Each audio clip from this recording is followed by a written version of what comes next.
السلام عليكم ورحمة الله وبركاته. رجعت لكم بحلقة جديدة إنه شلون نساوي أحلى جاتو بالياطين. كثير طيب بهلا الخريف والياطين وهلا أعياد ومناسبات. جاتو الياطين شيء طيب جدا. فهلا على بركة الله بنقول بسم الله وصلى على النبي. شو المكونات والمقادير؟ بدنا 3 كاسات و3 كاسة طحين. بدنا 3 كاسات سكر، معلقتين صغار بيكنج سودا أو بيكربونات الصوديوم، معلقة ونص صغار ملح، معلقتين صغار قرفة، معلقتين صغار جوز الطيب، ونص كيلو معجون الياطين هاي بتلاقوه جاهز، وكاسة زيت نباتي، و4 بيضات، وتلتين كاسة مي، ورشة زنجبيل بودرة، ورشة قرنفل بودرة.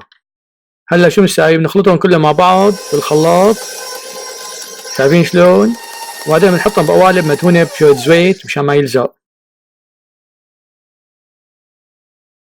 وبشكن على الفرن اللي بيكون حامي على 350 فرنهايت لحوالي الساعة، يعني زايد بيجوز زايد 5 دقايق 10 دقايق حتى يستوي. وقت نحطه بالفرن بنرش عليه شوية حبوب الشوفان